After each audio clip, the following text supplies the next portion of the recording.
Hello, good morning, all of you, my all students.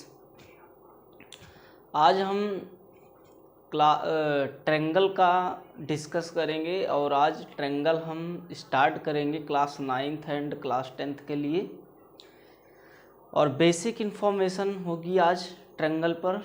Triangle होता क्या है, 9th में क्या क्या सिलेबस हमको पढ़ना है ट्रेंगल्स के अकॉर्डिंग, और क्लास 10th में ट्रेंगल में क्या क्या एक्सरसाइजें हैं, क्या क्या पढ़ाई करनी है, इस बात पे थोड़ी थोड़ी डिस्कस आज हम करेंगे। और बेसिक ट्रेंगल के बारे में हम सारी इन्फॉर्मेशन समझेंगे कि क्या क्या चीज़ें ट्रेंगल है, क्या कितने टाइप्स ट्रेंगल के होते हैं, कौन कौन से बारे में किस किस क्लास में पढ़नी है।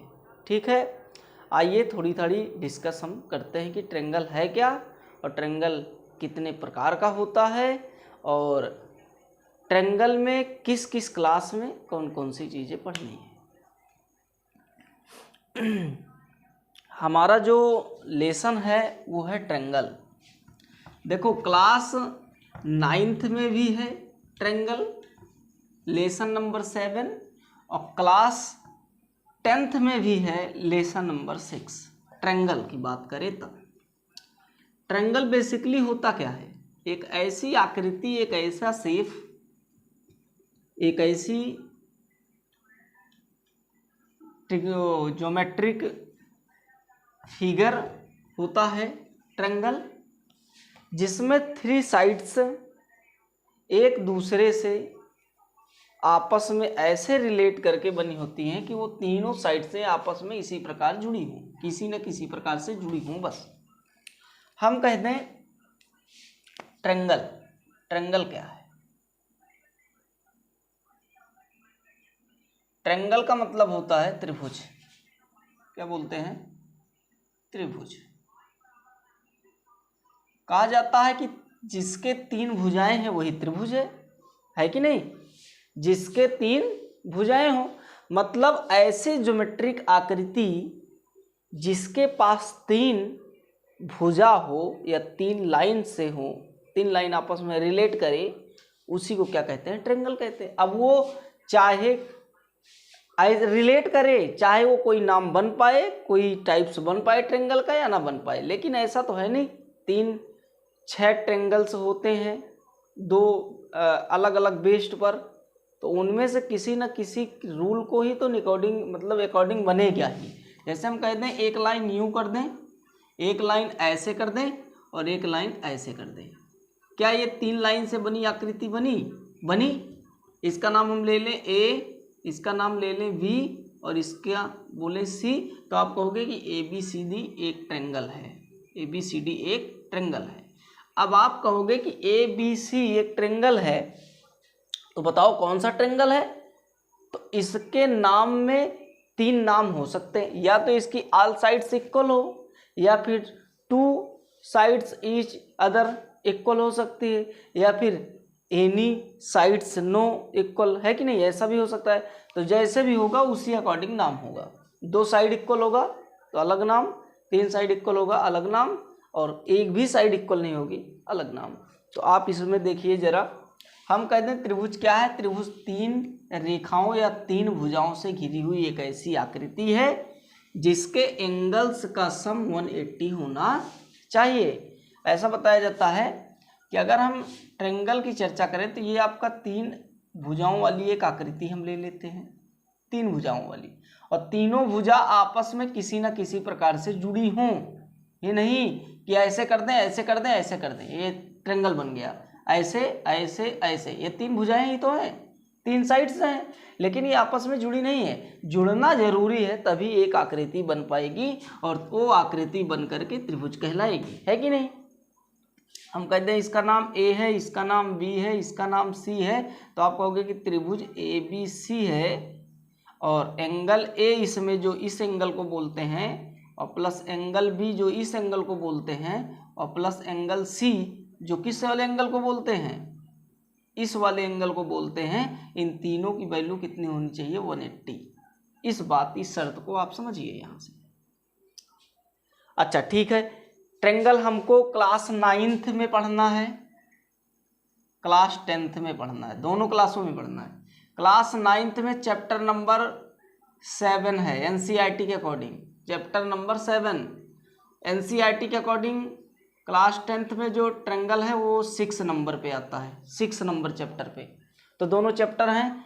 7 में 9th में जो पढ़ना है वो पढ़ना है 7.1, 7.2, 7.3, ठीक है। और इसमें जो पढ़ना है इसमें भी 3-4 एक्सरसाइजें हैं, देख ले रहे हैं कितनी एक्सरसाइज की चर्चा की गई है। तो 1, 2, 3,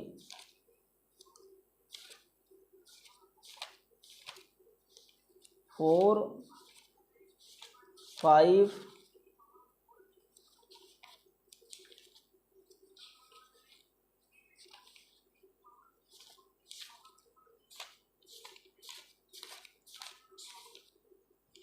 इसमें 5 एक्सरसाइज बताई गई है 6.1 से लेकर के 6.5 तक की बात है। 5 एक्सरसाइज क्लास 10th में पढ़नी है according to triangle rules, and 9th में जो स्टडी करनी है वो करना है 7.1, 7.2, 7.3। किस पर डिपेंड है, क्या क्या चीज़ें जो हैं वो अलग अलग लगेंगी। क्लास 6 9th में क्या ट्रेंगल में ऐसी बात है जो लग करके 7.1, 7.2, 7.3 ख़त्म करेगा, या फिर उससे बेसिक सवालें आएंगी। और 6 से लेकर के 5 तक के किस रूल पर भी डिपेंड है, इस बात की चर्चा करनी है। आइए देखते हैं ट्रेंगल कितने टाइप्स का होता है। तो ट्रेंगल को 2 टाइप्स में बांटा गया है। एक बताया गया है बेस्ड ऑन साइड्स, भुजाओं के आधार पर, और एक बताया गया है बेस्ड ऑन एंगल, मतलब कोणों के आधार पर। ये 2 प्रकार से त्रिभुज बताए गए हैं। इस त्रिभुज में 3 टाइप्स होते हैं। कौन? बेस्ड ऑन साइड्स पर। कितने टाइप्स? 3 टाइप्स। पहला टाइप्स है इक्विलेटरल ट्रेंगल। क्या बोलते हैं? इक्विलेटरल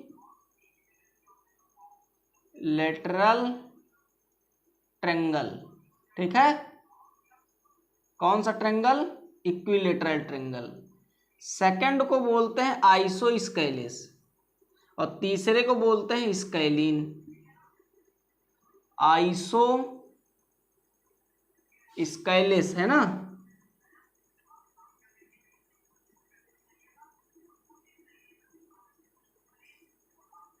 आइसोस्केलेस, ठीक है। क्या बोलते हैं? आइसोस्केलेस।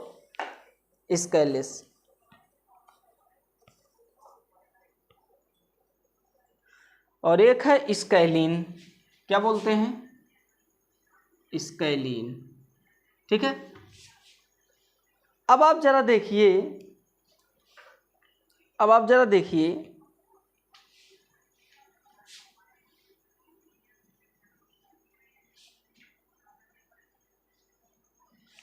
इसको बोलते हैं समबाहु त्रिभुज। कौन सा त्रिभुज? समबाहु त्रिभुज। आइसोस्केलेस को बोलते हैं आइसोस्केलेस,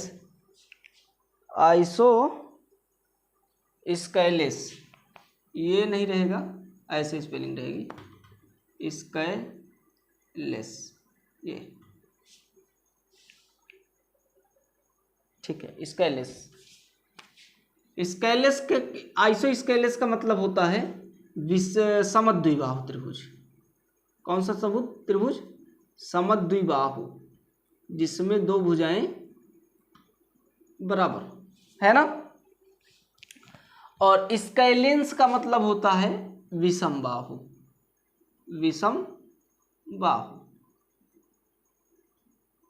और ऊपर वाले का मतलब होता है इक्विलेटरल का समबाहु। दोनों में नाम जब समझते रहिएगा, ठीक है। समबाहु होता क्या है? तो आप कहोगे कि ऐसा ट्रेंगल जिसमें सारी साइड्स आपस में इक्वल हों, क्या कहलाता है? Equilateral triangle. ऐसा कह लें कि ये आपका एक ट्रेंगल है, इसका नाम ए है, इसका नाम बी है, इसका नाम सी है। हम कहते हैं ये इक्विलेटरल ट्रेंगल कब कहलाएगा? जब आप कहोगे कि A B is also equal to A C, is also equal to BC। मतलब three sides are equal to each other, three sides are equal to each other. ठीक है भैया, तब आप कहोगे कि triangle ABC is an equilateral triangle. ठीक है, कब? जब three sides are equal to each other, AB equal to AC equal to BC, है कि नहीं। लेकिन एंगल से हमको इसमें लेना देना नहीं है। अगर एंगल की बात भी आए तो आप कह दीजिए कि angle A plus angle B plus angle C is also equal to given a 180 degree, है कि नहीं। कितना देगा हमको? 180 डिग्री देगा, तभी आप कहोगे कि ये इक्विलैटरल ट्रायंगल है। चलो सेकंड की बात करें, आइसोस्केलिन, इसको बोलते हैं समद्विबाहु त्रिभुज। इसमें दो भुजाएं तो हमने समान ले लिया है, लेकिन तीसरी भुजा का किसी से लेना देना नहीं है। ऐसा कर लें, इसको कह लें A, इसको कह लें B, इसको कह लें C, तो आप कहोगे कि AC इज इक्वल टू किसके? BC के is not equal to AB के, है कि नहीं। दो sides, two sides are equal to each other, are equal to each other. एक दूसरे के दो साइड क्या है? आपस में बराबर हैं, but angle A, angle B and angle C also given a sum 180 degree, है कि नहीं। तब आप कहोगे कि ये शर्त के अकॉर्डिंग इस बात को हम कह सकते हैं, है कि नहीं। आगे जरा देखिए, हम कहते हैं कि स्केलिन क्या है, स्केलिन किसे कहते हैं, तो आप कहोगे थर्ड वाले में चर्चा अगर हम करें तो थर्ड वाले का फिगर कुछ इस प्रकार बना दें। थर्ड का ऐसा बना दे कि एक भी किसी से मैच ना करे, ऐसा करके। ठीक है, इसका नाम A ले लें, इसका नाम B ले लें, इसका नाम C ले लें, और यहाँ पे लिख दें थ्योरी कि एंगल मतलब sides AB is not equal to BC is not equal to also AC, three sides not equal to each other, three sides not equal to each other, not equal to each other, तीनों साइडें आपस में बराबर नहीं होंगी। ठीक है, और लिख सकते हो कि angle A plus angle B is also given a sum three angles 180 degree, है कि नहीं। तब आप कहोगे कि ये तीनों ट्रायंगल आपस में हैं। ये अकॉर्डिंग टू साइड्स है, बेस्ड ऑन साइड्स। किसके आधार पर? भुजाओं के आधार पर। आइए देखिए कोणों के आधार पर क्या होता है, इसको बोलते हैं कोणों के आधार पर। कोणों के आधार पर भी तीन ट्रायंगल को बताया गया है, तीन ट्रायंगल कोणों के आधार पर बताए गए हैं। आइए देखते हैं कोणों के आधार पर तीन ट्रायंगल कौन से होते हैं। तो कोणों के आधार पर तीन ट्रायंगल हैं। पहले ट्रायंगल का नाम है एक्यूट एंगल, एक्यूट एंगल। ठीक है, सेकंड को बोलते हैं राइट एंगल ट्रायंगल। कौन सा? Right angle triangle. और एक है आपका थर्ड जिसको बोलते हैं ऑबिटस। क्या बोलते हैं? ऑबिटस ट्रायंगल। अगर हम हिंदी में बात करें तो इसको बोलते हैं न्यून कोण त्रिभुज। कौन सा त्रिभुज? न्यून कोण त्रिभुज। इसको बोलते हैं समकोण त्रिभुज, समकोण त्रिभुज। ठीक, और इसको बोलते हैं अधिक कोण त्रिभुज, अधिक कोण त्रिभुज। ये है कोणों के आधार पर, बेस्ड ऑन एंगल। आइए एक एक को समझते हैं। पहली थ्योरी क्या कहती है एक्यूट एंगल की? पहली थ्योरी कहती है कि एक ऐसा ट्रायंगल, एक ऐसी आकृति ज्योमेट्रिकल जो थ्री साइड्स से निर्माण हो, प्लस एक एंगल, मतलब इसमें कोई भी एंगल 90 डिग्री से मैक्सिमम नहीं होना चाहिए। कितने डिग्री से? 90 डिग्री से। एनी एंगल मतलब all angle less than 90 degree. आप कह सकते हो कि सभी एंगल 90 से क्या होने चाहिए, छोटे होने चाहिए। तो आप कहोगे छोटे होने चाहिए, तो इसका मतलब खड़ी खड़ी कोई लाइन नहीं होगी। खड़ी खड़ी किसी लाइन पर कब कोई लाइन होती है, जब वो 90 डिग्री बने, और 90 से कम बनेगी तो वो तिरछी हो जाएगी, है कि नहीं। हम कहते हैं इस लाइन पर कोई लाइन ऐसी है, बताओ कितना एंगल बनाएगी, तो आप कहोगे कि यहाँ पे 90 से कम बनाएगी। क्यों? क्योंकि यही लाइन जब खड़ी होती है एकदम स्ट्रेट, है कि नहीं, तब आप कहते हो कि 90 बनती है। इसका मतलब 90 तो कोई एंगल वही नहीं बनाना, है कि नहीं।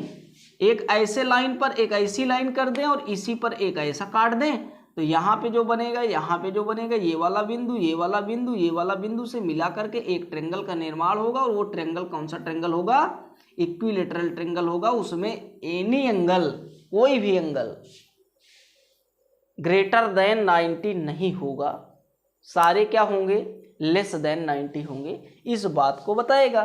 तो जो आप कहोगे कि ये ट्रेंगल कौन सा ट्रेंगल है, एक्यूट एंगल ट्रेंगल है। देखो एक्यूट एंगल ट्रेंगल आपके इक्विलेटरल ट्रेंगल हुआ करते हैं, ठीक है। All equilateral triangle is also so that acute angle, इस बात को बताते हैं, दिखाते हैं, है कि नहीं, कि ऑल इक्विलेटरल ट्रेंगल जो होते हैं वो आपके एक्यूट एंगल होते हैं, ठीक है। आइए देखते हैं, हम ऐसे बना दे फिगर, ऐसे करके, ऐसे करके, और यहाँ पे ले लें ए, यहाँ पे बी, यहाँ पे सी। तो आप कह सकते हो कि त्रिभुज A B C there is equilateral है, ठीक है, इक्विलेटरल है, ठीक है। यहां पे त्रिभुज एबीसी इक्विलेटरल है, ठीक है, इक्विलेटरल है। तो आप कहोगे कि एंगल ए क्या है, लेस देन 90 डिग्री, ठीक है, less than 90 degree. Angle B less than 90 degree, है कि नहीं। और angle C less than 90 degree. सभी क्या हो, सभी एंगल आपस में 90 से छोटे हों, है कि नहीं। सभी एंगल आपस में 90 से छोटे होंगे, तो आप कहोगे कि triangle A B C create a behaviour two acute angle, है कि नहीं। ए B C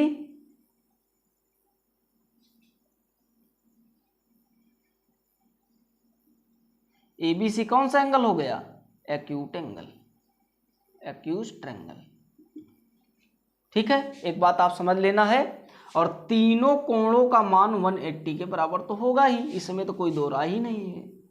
A B plus B, A B और सी इज आल्सो गिवन कितना, 180 डिग्री। समझ आ रही बात। ये था बात एक्यूट एंगल की। अगर हम इसी तरीके से राइट एंगल की बात करें, तो इसमें एक एंगल 90 होना चाहिए, अब वो चाहे कोई भी एंगल हो। हम कह दें एक ऐसा एंगल जो 90 क्रिएट कर दे, हम कह दें वो राइट एंगल ट्रेंगल है। राइट एंगल ट्रेंगल में एक एंगल 90 बनना चाहिए। तो आप कहोगे कि एक लाइन तो सीधी सीधी खड़ी ही रहेगी, तो एक लाइन सीधी सीधी स्ट्रेट खड़ी कर दीजिए। यहाँ पे वो कितना क्रिएट कर गई, 90, और एक लाइन ऐसे बना दीजिए, एक फिगर कंप्लीट होगा। उस फिगर का नाम राइट एंगल ट्रेंगल होगा। इसको ए, इसको बी और इसको सी बोलते हैं। इसमें angle B equal to 90 degree ऐसा कहा गया है, और एंगल ए और एंगल सी लेस देन 90 होंगे। Angle A and angle C क्या होंगे, लेस देन 90 बनाए होंगे। ये दोनों लेस देन 90 होंगे, और एक एंगल आपका 90 होगा, क्योंकि दोनों का सम कितना होता है, 180 होता है। तीनों का सम 180 होता है। एक 90 हो गया, एक आधा हो गया, तो फिर दो जो सोर्स बचेंगे वो कितना भी हो 90 से तो लेस देन होंगे ही होंगे, है कि नहीं। क्योंकि देखो भाई, ये तो 90 कह दिया, तीनों का सम कितना होता है, तो आप कहोगे कि angle A plus angle B plus angle C is equal to कितना, 180। अब हम कह दें कि एंगल बी क्या होना चाहिए, तो आप कहोगे कि 90। तो ये तो 90 फिक्स है, अब 80 आने के लिए कितने की ज़रूरत है, तो आप कहोगे कि 90 की ज़रूरत है। तो इन दोनों का मिश्रण कितना होना चाहिए, 90। आप कहोगे कि इन दोनों के मिश्रण में हम सी को 0 मान ले, तो क्या 0 मान लोगे? 0 मानोगे तो एंगल वाई नहीं बनेगा। 0 कब बनेगा, जब किसी लाइन पर कोई लाइन हो, किसी लाइन पर कोई लाइन हो, तब उसके एंगल की बात करें तो वो एंगल 0 है। इसका मतलब ये लाइन अगर इसी लाइनिया पे हो जाएगी, कौन सी लाइन, AC, AC साइड्स अगर BC पे ही आ जाए, BC पर ही हो जाए, तब जाकर के C वाला एंगल 0 होगा, और ये 0 होगा तो इसी पर ये वाली लाइनियाँ हो जाएगी जिसका नाम AC है, और फिर ट्रेंगल बनेगा ही नहीं। इसका मतलब ये 0 तो होगा नहीं, 0 तो होगा नहीं। 0 से मैक्सिमम चलेगा, कौन चलेगा, चाहे C चाहे A हो। इसका मतलब एंगल C और एंगल A ये भी पता है कि ग्रेटर देन 0 डिग्री होगा, है कि नहीं। 0 से बड़ा होगा, 0 से छोटा नहीं होगा। अगर 0 से छोटा होगा तो आप समझ लीजिए 0 के बराबर होगा तो उसी लाइन पर होगा, उसी लाइन पर होगा तो फिगर बन नहीं पाएगा।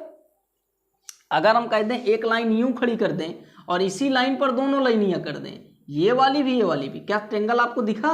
भले 3 लाइन है लेकिन वो आकृति नहीं बन पाएगी। तो इसलिए 0 से ग्रेटर देन होना चाहिए। अगर हम 1 डिग्री भी यहाँ पे ले लें तो थोड़ी सी लाइन ऐसे जाएगी, ऐसे करके ऐसे, है कि नहीं, और थोड़ी सी जाएगी तो एक ट्रेंगल तो बनेगा ही बनेगा, है कि नहीं। उसको राइट एंगल ट्रेंगल बोलेंगे। तो इसका मतलब angle A and angle C greater than 0 degree, ये बात को समझना है। आइए देखते हैं, इसी में लगता है पाइथागोरस थ्योरम। आप थोड़ा थोड़ा डिस्कस कर लें, क्योंकि 9th और 10th के ट्रिग्नोमेट्री में, इसमें ट्रिग्नोमेट्री क्लास 10th में सीखनी है, उसमें राइट एंगल ट्रेंगल में आपको पाइथागोरस की बहुत ज़्यादा आवश्यकता पड़ेगी, और बहुत इंपॉर्टेंट केसेस है पाइथागोरस थ्योरम, पाइथागोरस प्रमेय। पाइथागोरस प्रमेय क्या है, तो आप कहोगे कि इसको बोलते हैं हाइपोटेनस। क्या बोलते हैं, हाइपोटेनस, ठीक है।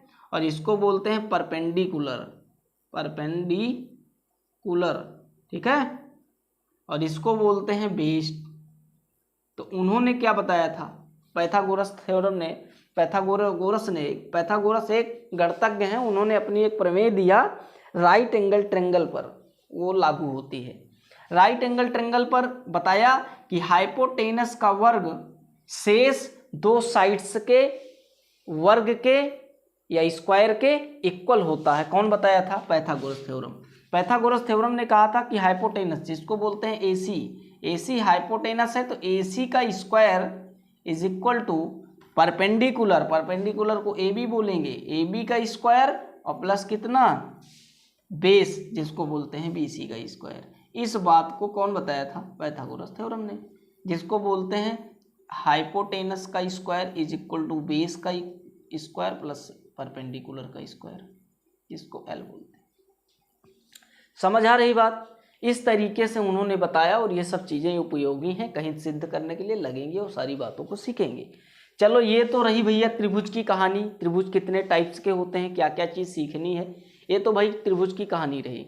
आइए सीखते हैं थोड़ा थोड़ा क्लास 9th और 10th के बारे में, क्या क्या सीखना है, किसको क्या बोलते हैं, आइए देखा जाए। हम कह दें हमको सीखना है क्लास 9th में जो इम्पोर्टेंट ऑफ योर सिलेबस है, उसकी अगर हम बात करें तो उसको बोलते हैं कॉन्ग्रेंट। क्या बोलते हैं, कॉन्ग्रेंट। पहला जो 9th में ट्रेंगल में चर्चा करनी है, क्लास 9th के ट्रेंगल में जो चर्चा करनी है, उसका सबसे मेन पार्ट जो सब जहाँ से त्रिभुज शुरू होगा ट्रेंगल, उसको बोलेंगे कॉन्ग्रेंट, ठीक है, जिसको बोलेंगे सर्वांग क्षमता। इस पर आधारित आपकी 3 एक्सरसाइज है, क्लास 9th के लिए है, बता रहे हैं। और क्लास 10th में जो हमको पढ़ना है ट्रेंगल में, क्लास 10th में जो हमको ट्रेंगल में पढ़ना है, वो क्या पढ़ना है पता है, वो आपको पढ़ना है सिमिलर पढ़ना है, सिमिलर, ठीक है, जिसको बोलते हैं समरूप। क्या बोलते हैं, समरूप। ये क्लास 9th और ये क्लास 10th, दोनों अलग अलग चीज़ें हैं। ठीक है, अब हमको मेन चीज़ तो ये है कि भैया सर्वांग क्षमता क्या है त्रिभुज में, समरूपता क्या है त्रिभुज में, इस बात को पढ़ना है। तो सबसे पहले आपको बता दें, ये ट्रायंगल का कंपेयरिंग वर्ड है। कौन सा वर्ड है? तुलनात्मक वर्ड, तुलनात्मक वर्ड जिसको बोलते हैं कंपेयरिंग वर्ड, तुलनात्मक वर्ड, कंपेयरिंग। कंपेयर का मतलब है, कंपेयर जब बात की जाए या किसी चीज़ की किसी चीज़ से कंपेयर किया जाए, किसी थिंग्स से किसी थिंग्स का कंपेयर किया जाए, किसी स्टूडेंट का किसी स्टूडेंट से कंपेयर किया जाए, तो इसका मतलब है उस समय एक स्टूडेंट से बात बनेगी नहीं, उसमें एक से ज़्यादा एंड मोर देन स्टूडेंट्स हों तब भी बात चल जाएगी। हम कहते हैं किसी क्लास में कोई स्टूडेंट फर्स्ट आता है, तो आप कहोगे कितने स्टूडेंट में वो फर्स्ट आता है, तो आप कहोगे कि हम कह दें कि क्लास में 21 स्टूडेंट है और वो बार बार फर्स्ट आता है, इसका मतलब वो 0 भी पाएगा तो फर्स्ट ही तो कहलाएगा। इसका मतलब किसी से कंपेयर ही नहीं हुआ। 0 पाना कंपेयर अगर हो तब हम माने कि हाँ वो फर्स्ट है। इसका मतलब क्लास में और स्टूडेंट का होना जरूरी था, और ये फर्स्ट पाना, सेकंड पाना, थर्ड पाना एक कंपेयरिंग वर्ड है। अगर आप फर्स्ट कहते हो तो आपके दिमाग में ये बात समझ में आती है कि हाँ वहाँ पे कई लोग रहे होंगे, उसमें एक एग्जाम हुआ होगा, उसमें इसने अच्छा किया होगा तो इसको फर्स्ट मिला है।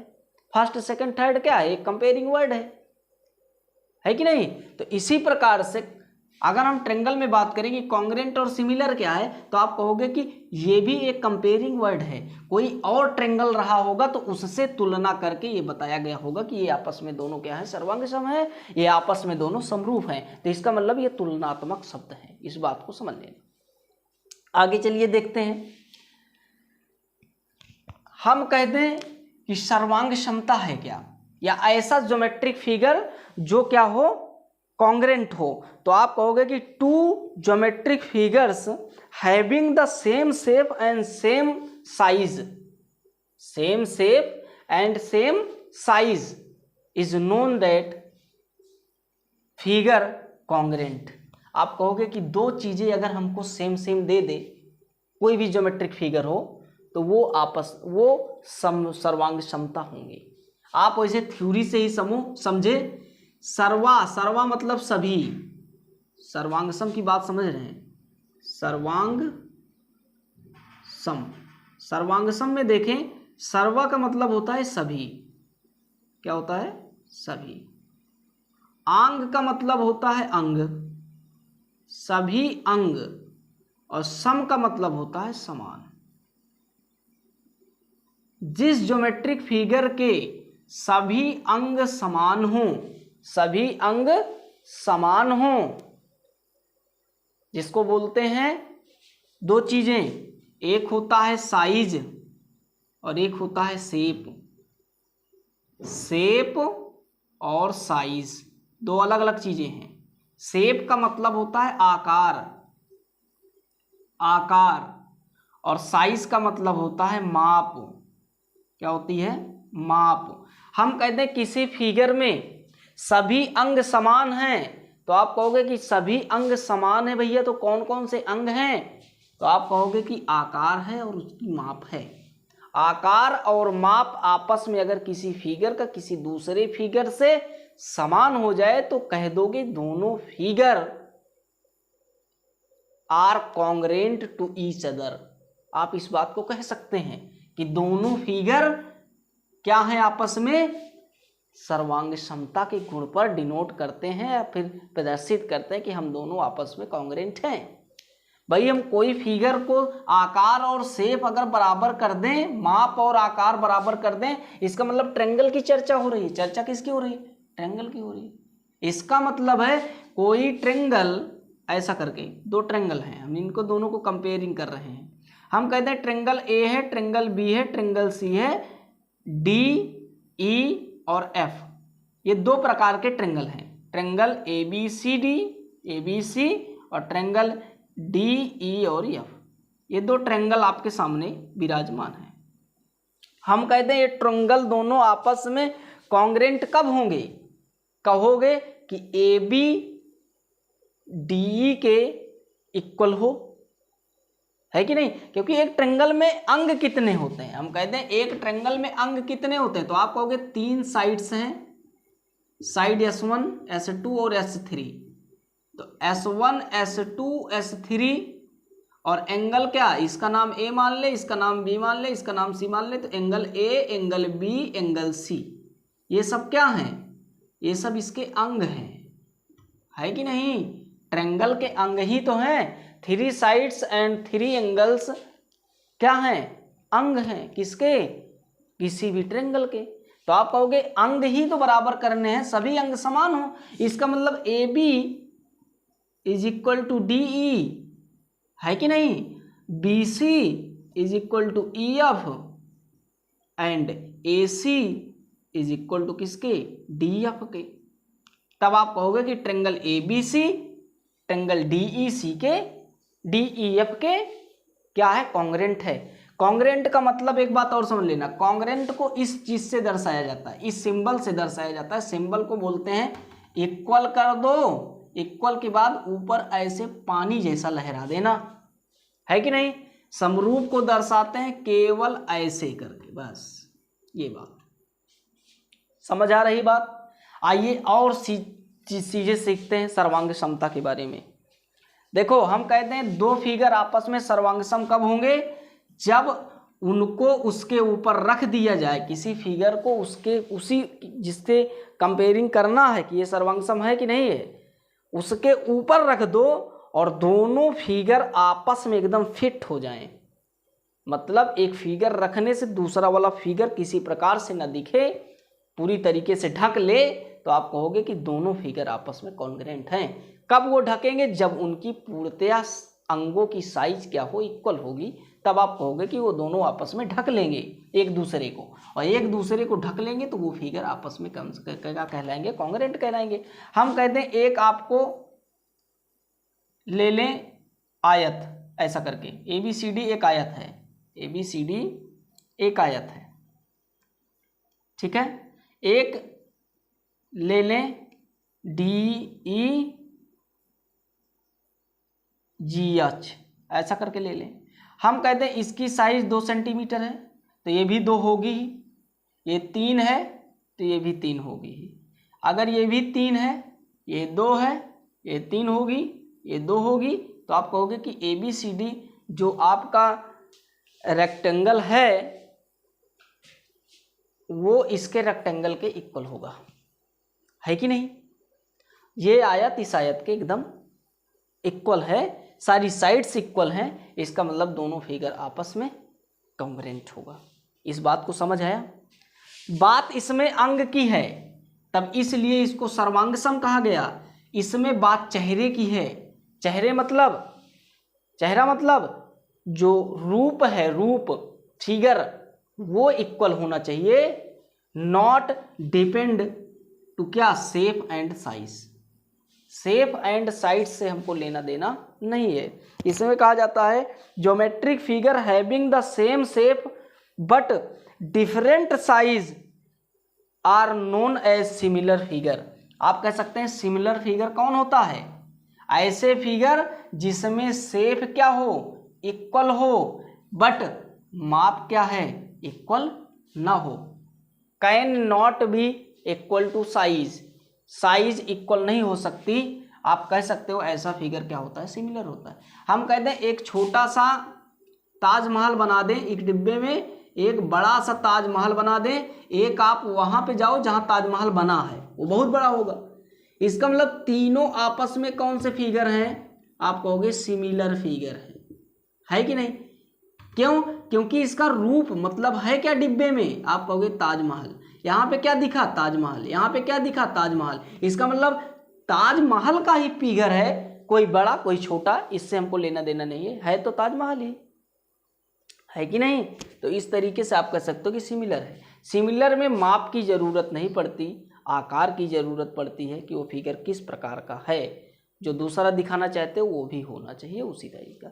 हम कहते हैं एक सर्कल ऐसे है, एक सर्कल ऐसे है, इसकी रेडियस 3 सेंटीमीटर है, इसकी रेडियस 5 सेंटीमीटर है, बताओ फिगर कौन सा भाव को प्रदर्शित करेंगे तो आप कहोगे सर्कल C1 सर्कल C2 के सिमिलर होगा, क्योंकि दोनों आपस में सर्कल हैं, साइज से लेना देना नहीं है कि नहीं। इसका मतलब सिमिलर क्या है, तो आप समझ गए ना। इसके स्ट्रक्चर पे मत जाइए कितना बड़ा है, बात ये जाइए कि ये है कौन, दोनों एक ही हैं। अगर दोनों एक ही हैं तो वो बात सिमिलर है। दर्शाने का तरीका ऐसा होता है, ऐसा आप कह दो सर्कल ये C1 क्या है, समरूप है या सिमिलर है सर्कल C2 के, इस बात को ऐसे दर्शाएंगे। लेकिन अगर एक एग्जांपल ऐसे ले लें कि एक आपका ये सर्कल है, एक सर्कल ये है, दोनों की रेडियस अगर हम सेम कर दें 3 सेंटीमीटर 3 सेंटीमीटर, तो आप कहोगे कि ये सर्कल C1 सर्कल C2 के क्या है भैया, समरूप भी है सर्वांगसम भी है। लेकिन यहाँ पे आप कहोगे कि सर्वांगसम है, क्यों, क्योंकि इसकी साइज दोनों सेम होगी, क्योंकि रेडियस ही साइज को तय करती है। तो इसका मतलब C1 क्या है, सर्वांगसम है किसके, C2 के। बट C1 क्या है, C2 के सिमिलर भी है। तो इसका मतलब all figure are congruent all figures, ठीक है। आप कह सकते हो कि सभी two congruent figure are always similar. आप इस बात को कह सकते हो कि two congruent figure are always similar but similar figure need to be congruent. इस बात को यहाँ पे लिख दें हम, इस बात से सत्य होती है कि ऑल कॉन्ग्रेंट फिगर, यहाँ पे लिख दीजिए ऑल कॉन्ग्रेंट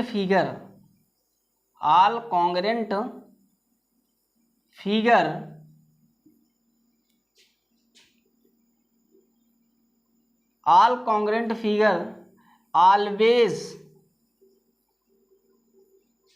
सिमिलर, ठीक है।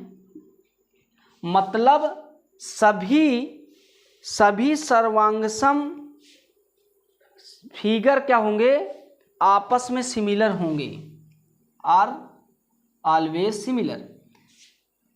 आगे देखिए, but all similar figure need to be congruent.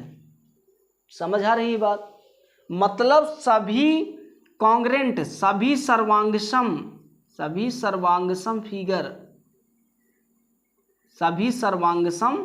Figure क्या हो सकते हैं, समरूप हो सकते हैं। बट सभी समरूप सर्वांगसम नहीं हो सकते। कुछ ही ऐसे केसेस हैं समरूप के जो सर्वांगसम होंगे। इस बात को यहाँ पे समझते चलना है।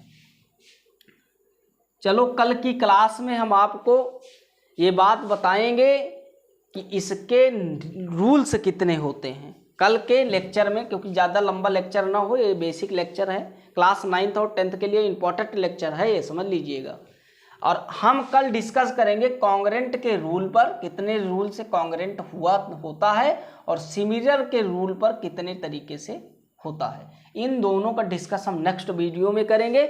आज हमने ट्रायंगल के बेसिक को समझाया है जो 9th और 10th के लिए उपयोगी है। आप इतनी बात को रिवीजन कर लेना। कल हम रूल्स पर आएंगे और रूल्स के अकॉर्डिंग बातों को सीखेंगे, ठीक है। Okay, thank you all of you. आप इस बात की प्रैक्टिस करिए और हमारे डिस्क्रिप्शन बॉक्स में हमारे द्वारा शेयर किया गया है लिंक, आप उस पर जाकर के हमारे अन्य 9th के वीडियोस पॉलिनोमियल के डाले गए हैं, उनको आप देख सकते हैं और पढ़ सकते हैं, ठीक है।